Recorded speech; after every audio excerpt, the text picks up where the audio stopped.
drive-in. We went to the drive-in. We went to the drive-in. We went to the drive-in. Hey all, welcome back to the drive-in for season 4. And as you can tell, we have finally made it to a drive-in. Hey, fuck you, Frank. Your car looks like shit anyways. The Giant Gila Monster is a sci-fi horror thriller, rock and roll movie from 1959 released by Hollywood Pictures Corporation, directed by Ray Kellogg. This one combines miniatures and a real animal for effects.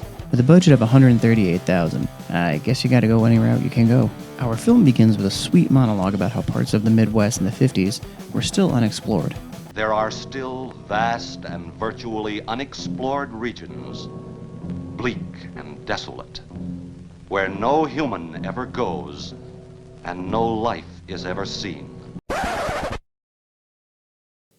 This does set a spooky atmosphere for our movie. Cut to two kids getting down and dirty on Lover's Lane listening to some sweet tunes, and then all of a sudden, two dead. Oh yeah, by the way, we're doing this, thing now where we keep track of how many people are killed in these movies. Title screen. Listen to that music, though.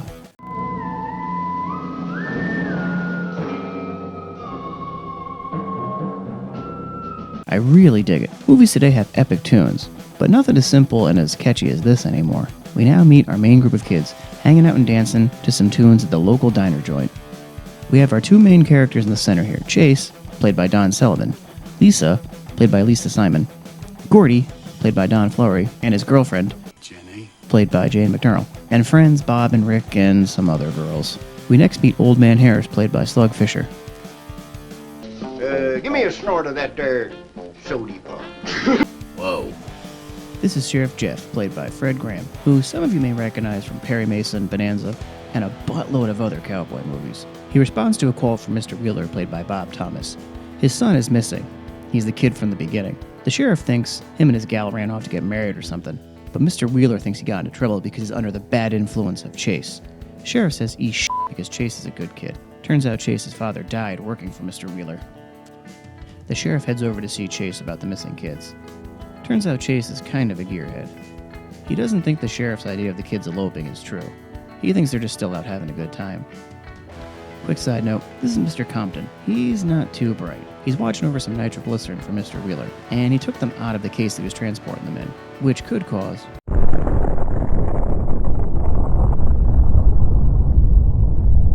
Holy smoke. You're lucky to be standing here talking about it. I'll put it in the shed. So Chase stores it in his garage shed.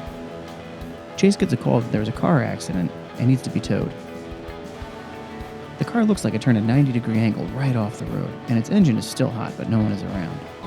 Somebody was hurt in here. There's blood all over the upholstery. Kinda strange.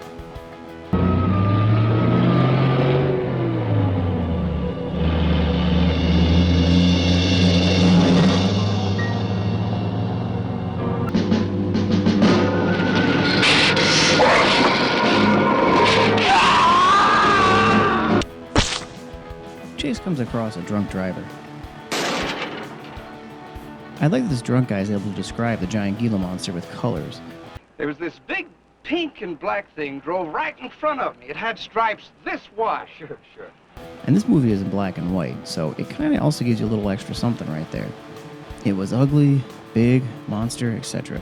The colored version of this actually, by the way, came out in 2007.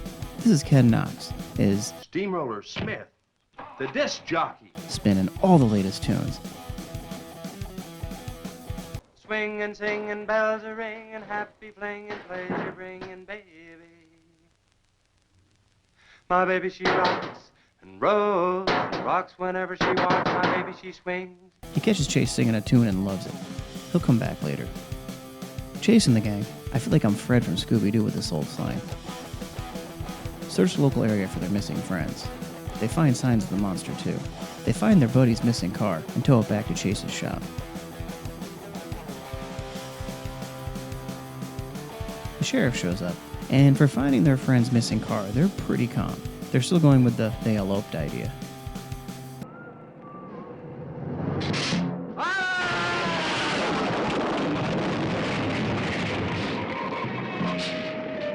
Gila Monster strikes again.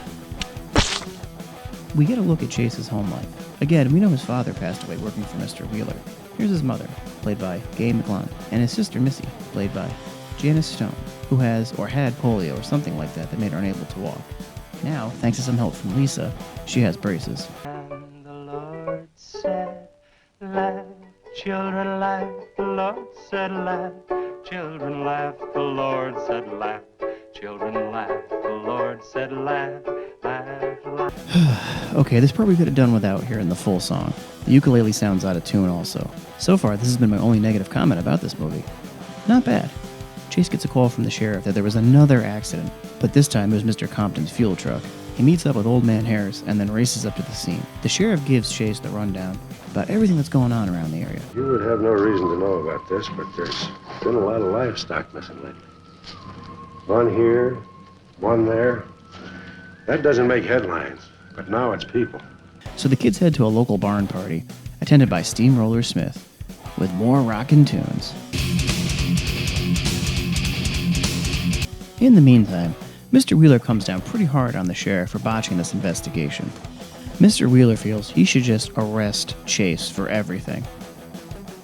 Back at the party, Chase unveils his new band. Oh, fuck this song again. Lord said, laugh, children laugh, the Lord said laugh, This song again. children laugh. Thank God for the Gila monster. Good thing the sheriff showed up to save the day. Jeez, oh finally. The creature takes off and the sheriff and Chase go after it. Chase goes to get the nitro because he has a great idea. His idea is to drive his roadster full of nitro into the monster and boom.